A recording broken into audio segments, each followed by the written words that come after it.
Ana María. Ana María Muntaquier es licenciada en idiomas, es una maestría en educación y desarrollo humano y está en los últimos tiempos en el doctorado de ciencias sociales y niñez y juventud.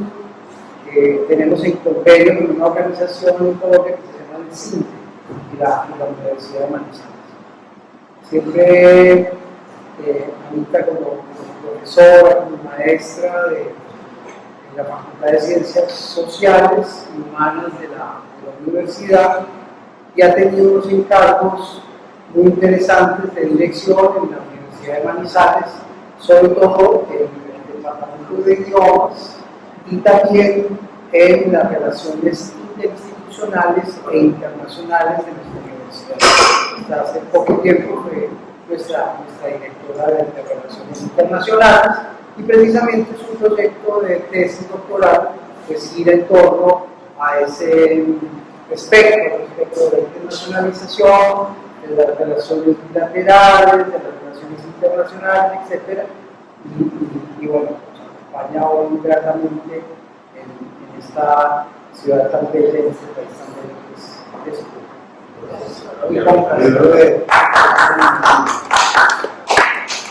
y yo estaba. Bueno, muy buenas tardes para todos, para todas. Me siento muy feliz de estar en este escenario académico tan importante. Pues agradecerles primero a los anfitriones por recibirnos también, atendernos también, permitirnos mostrarles como lo que hacemos en nuestros trabajos académicos en Manizales, en Colombia, en la universidad. Pues, agotaron por la presentación, al profe Miguel por también incluirme dentro de sus ideas de investigación. Yo, como lo dijo Gonzalo, soy licenciada en lenguas modernas hace 20 años. Me he movido en términos de la docencia principalmente en la enseñanza del inglés como segunda lengua. Lo es en todos los niveles de formación, en educación básica, en educación media y en educación superior actualmente. Soy docente de la Universidad de Manizales en el área de inglés, tengo a cargo varios grupos de pregrado dentro de la universidad y también dentro de los, pues, aparte de ser estudiante del doctorado. Esta presentación que voy a hacer el día de hoy no obedece a mi trabajo en mi tesis doctoral, obedece más bien a una invitación del profesor Miguel González, el profesor Gonzalo Tamayo y el profesor Luis Miguel Pérez, que en este momento está haciendo su presentación en la línea de jugada. Una invitación que me hicieron cuando empezaron a pensar en un proyecto para la Universidad de Manizales, una propuesta que se llamaba Las humanidades en el siglo XXI, retos y transformaciones en la era de la información. Y a ellos se les ocurrió que dentro de esas transformaciones y de los retos actuales del mundo y de las humanidades, y teniendo en cuenta pues, que todos somos docentes de la universidad, que tenemos estudiantes, jóvenes, a los que tenemos que empezar a buscar cómo vamos a llegar a ellos en el mundo en el que ellos habitan, que nosotros posiblemente necesitemos ir transformando en términos de podernos acercar a lo que ellos saben. Se les ocurrió invitar a la profesora Ana María Incapié, que sabe un poco de los idiomas, de la interculturalidad, que por su experiencia internacional, pues de la internacionalización, de cuándo podía aportar. Entonces ahí voy a pues, mostrarles un poquito cómo lo fuimos desarrollando. Entonces, en esta investigación que los 4 estamos realizando actualmente, nos enfocamos primero en revisar el contexto global, el contexto local, el contexto regional, porque no podemos nunca salirnos precisamente de lo cultural para poder hacer las transformaciones se tienen que ir dando en la medida que entendemos para quién son.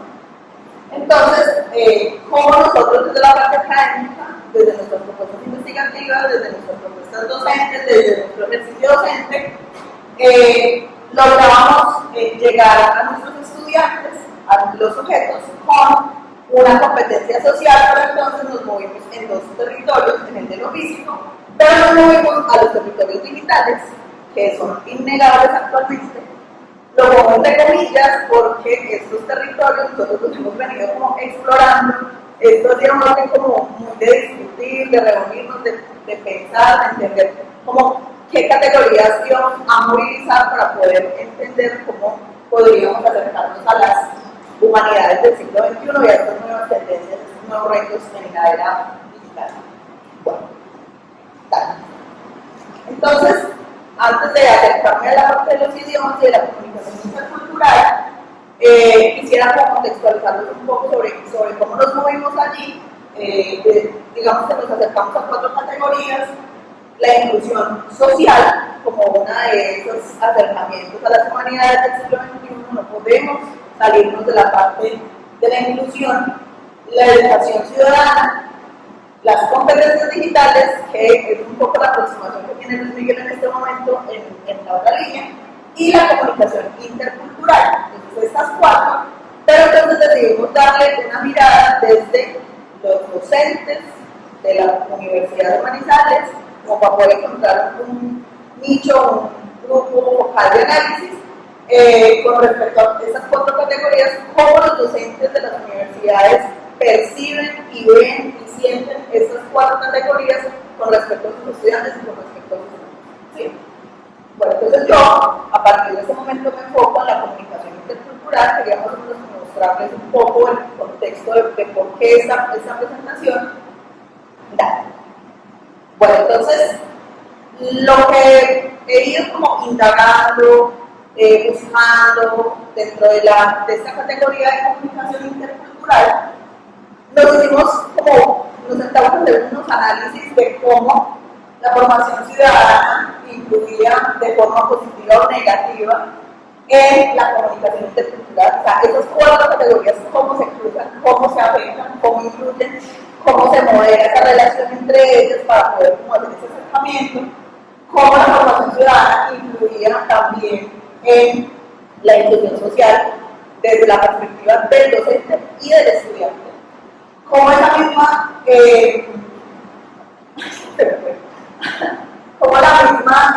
formación digital moderaba la relación entre formación ciudadana y comunicación intercultural, y cómo esa formación digital moderaba la relación entre formación ciudadana e inclusión social. Bueno, entonces, ya acercándome a mi categoría, pensando en, hay un autor, Jensen, plantea un modelo que ya después lo voy a desplegar un poco más a partir de ciertos autores, de una estructura básica de comunicación intercultural, y es 2 sujetos. Ampliemos esto a la sociedad, solamente como para ponernos de referencia. Todo sujeto tiene una self-perception, una percepción individual de su cultura.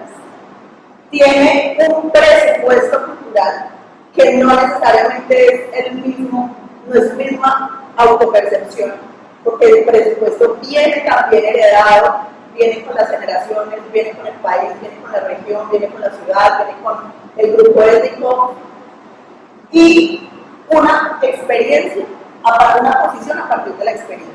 Entonces es un sujeto con una experiencia en un contexto cultural que viene ya presupuesto, porque ahí se marca, pero que también tiene una autopercepción de ese contexto y que las experiencias han llevado como a modificar otros sujetos con esa misma condición y unos puntos de encuentro. ¿Sí? Entonces ahí como que entendíamos un poco la relación intercultural o la comunicación intercultural. Entonces, a partir de estos elementos que nos permitieron entender cómo la competencia, van saliendo unas variables, unas competencias en términos de la comunicación intercultural que tienen que ver desde ciertas investigaciones con cómo se desarrolla la inteligencia cultural. La inteligencia cultural. ¿Qué tan inteligente culturalmente soy? ¿Qué tanto logro entender, comprender, leer la cultura, mi cultura, la cultura de los demás, con quién estoy, con quién me acerco? La personalidad multicultural. No todas las personas y los sujetos tienen una personalidad multicultural. No es tan sencillo entenderlo, leerlo, aceptarlo, incluso tolerarlo, aunque esa palabra no es bonita, pero hay un punto en el que la tolerancia termina siendo inteligencia cultural cuando a mí hay algo que no me gusta, pero yo logro respetar, así no esté muy de acuerdo y no, digamos que no me voy como en el terreno del otro. Y la competencia en comunicación intercultural, y de acá se desprende de donde incluso surgieron nuestros instrumentos de indagación, recolección de la información con los docentes, y era la competencia sociocognitiva de esa competencia en comunicación intercultural, la competencia afectiva de esa comunicación intercultural y la comportamental. En la neurocognitiva aparecen como dos elementos importantes, y es la apertura a otras culturas, a nuevas culturas, a otras cosmovisiones, a otras, digamos que ideas de lo que es la cultura. Y el aprendizaje, o sea, que tanto aprendo yo del contacto con el otro, del estar con el otro, de ir, de recibir personas, que tanto aprendo desde lo cognitivo. En lo afectivo, ya miramos, lo seguíamos enfocando los docentes, o seguimos porque la investigación está en curso, la cercanía y el relacionamiento con ese otro de otra cultura, que tanto me acerco, que tanto convivo, que tanto lo acojo, ¿sí? Porque la cercanía tiene que ver con el acoger, y que tanto me relaciona. Entonces, no sé, les hacíamos preguntas como, por ejemplo, ¿usted percibe que a sus estudiantes les gusta relacionarse con estudiantes de otra cultura? ¿O simplemente lo hacen porque es un ejercicio de aula y está ahí? ¿O lo acogen y lo involucran, lo acercan? ¿O simplemente se le sientan al lado porque es un espacio de clase en que hay dos sillas juntas y está ahí y ya, pero no existe para mí en términos afectivos, no lo recibo, no lo involucro, no le enseño, no le explico? Y ya la parte comportamental con respecto a la amistad y a la tolerancia, o sea, ¿qué tipo de comportamientos tienen los estudiantes dentro de los entornos multiculturales con esas otras personas?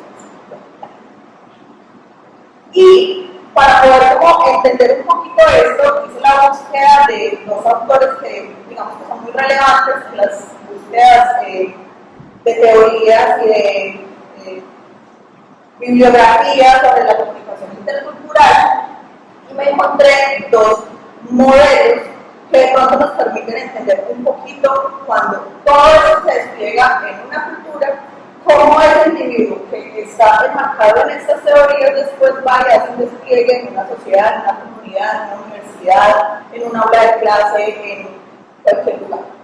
Entonces, Edward Hall es un autor estadounidense y digamos que ha planteado algunos elementos importantes a tener en cuenta en la comunicación intercultural. Por ejemplo, la comunicación verbal y la comunicación no verbal.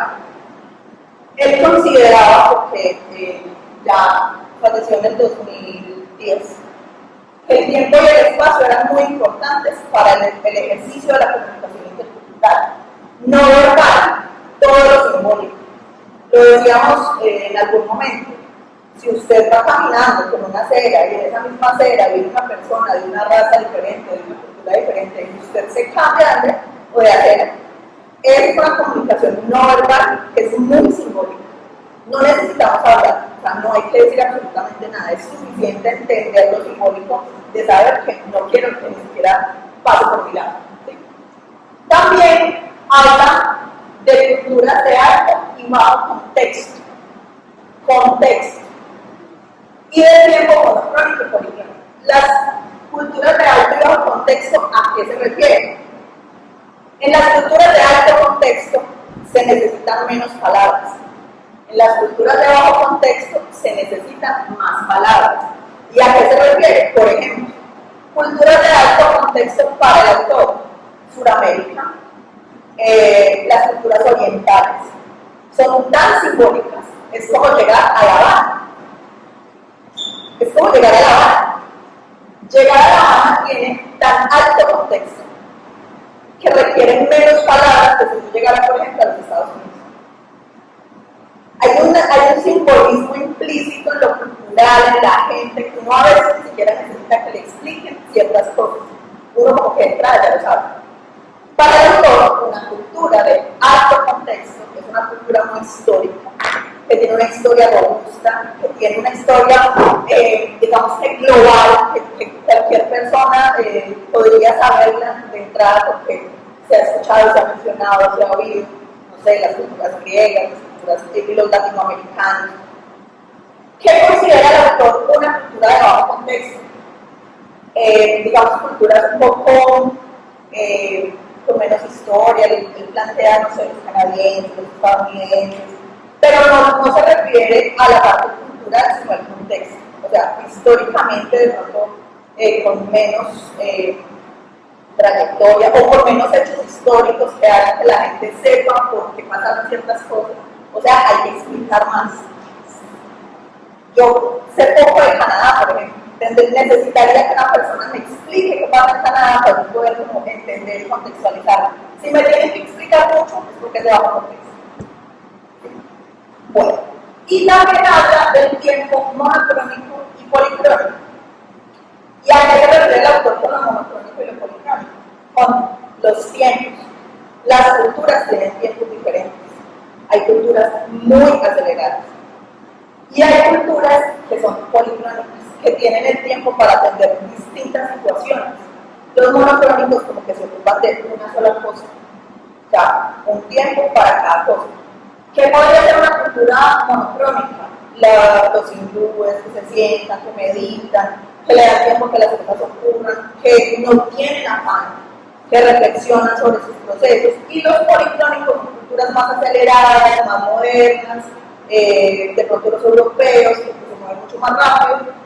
Entonces, de uno provenir de una cultura monocrónica o policrónica, de uno provenir de una cultura de alto impacto, de alto contexto o bajo contexto, viene mi bagaje cultural. Y de acuerdo a eso, yo me muevo en el mundo también. Uno a veces dice, no, pero es que se demoran mucho para hacer tal cosa, cuando estamos en otro país. Pero es que resulta que yo vengo de una cultura monocrónica. Entonces, me parece, me impacta que los demás se tomen tiempo para hacer una sola cosa y un montón de cosas a tiempo. Y habla mucho de una teoría que se llama la proxémica, que es la que tiene que ver con el cuerpo, con la cercanía. Proxémica con respecto a la proximidad. ¿Qué tanto yo me acerco al otro en términos físicos? Hay algunas culturas, por ejemplo los latinoamericanos somos muy cercanos, y nos abrazamos, y nos saludamos de beso, y es muy normal, y uno va al otro como que le provoca cogerlo y no tiene problema. Otras culturas no se tocan, no se cogen, no se besan, o sea, son muy... Y eso también tiene un impacto súper grande cuando un estudiante, por ejemplo, internacional, de una cultura proxémica, donde no hay muchos contactos, llega a un país donde todo el mundo lo quiere coger y le quiere dar un beso, ese impacto pareciera en el entorno, en la relación de la comunicación intercultural, que no necesariamente es verdad. Y esa comunicación podría parecer que yo estoy rechazando al otro, que no quiero un contacto con él, pero resulta que es que yo vengo de una cultura que no es proxémica, que no permite que yo quiera estar en contacto con otra persona y podría generar cierto rechazo e impacto de la otra persona que no ha logrado leer mi contexto cultural. Que no es que no quiera que usted me toque, es que no quiero que nadie me toque porque en mi cultura no nos tocamos usualmente, y tocar me refiero pues al beso, al abrazo, etc. Y otra teoría, ya para terminar, no sé qué tan voy de tiempo. Muy bien, bueno, ya. Y otro autor, que es Husserl, que es holandés, y habla de 6 teorías y 6 dimensiones en las sociedades.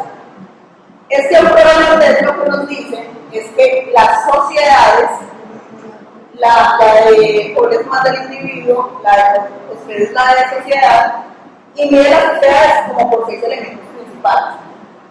La distancia jerárquica, la sociedad, qué tan distante es de sus gobernantes, qué tanto le importa Él hace referencia, por ejemplo, a los pueblos latinoamericanos. Nosotros no somos muy veedores de quienes están en el poder. O sea, primero están muy lejos, no son cercanos a la sociedad, al pueblo, a las comunidades, y nosotros no estamos como todo el tiempo cuestionando como ese tipo de comportamientos.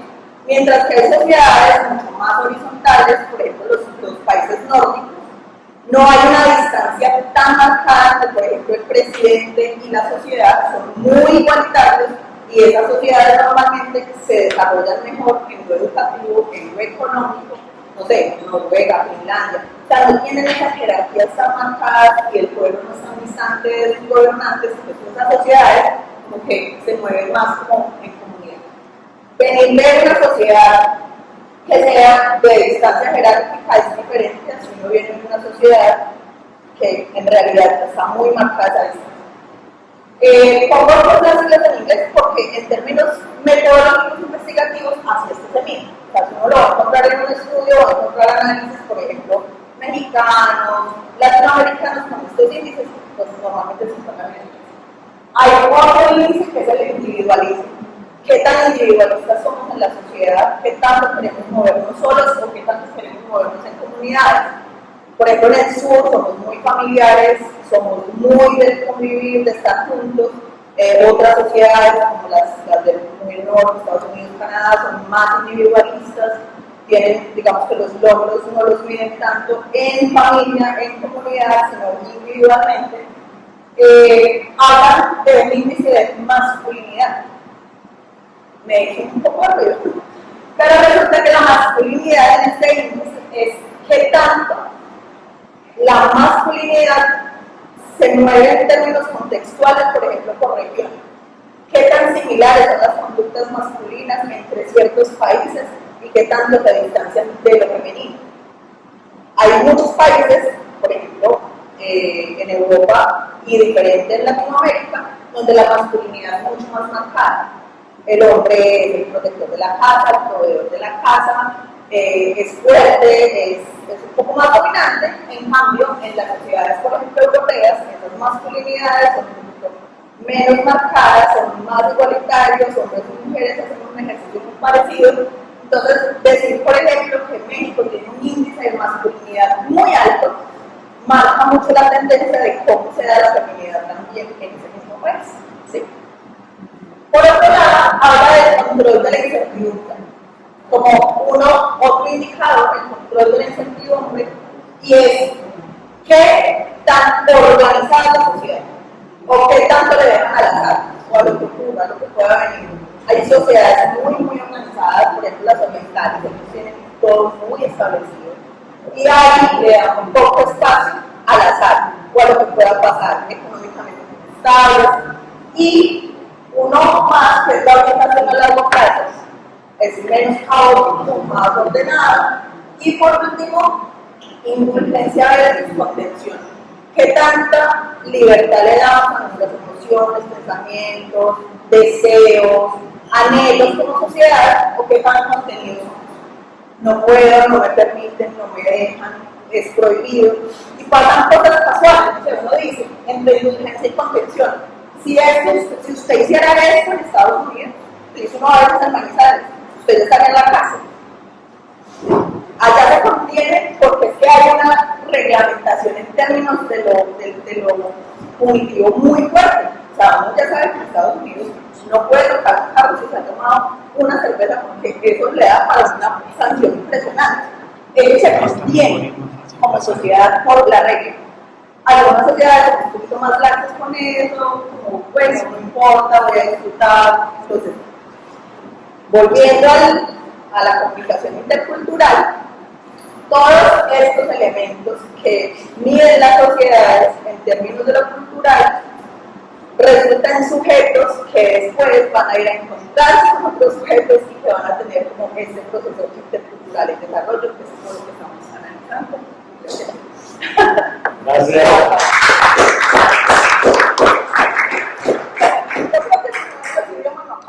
Muchas gracias, profesora.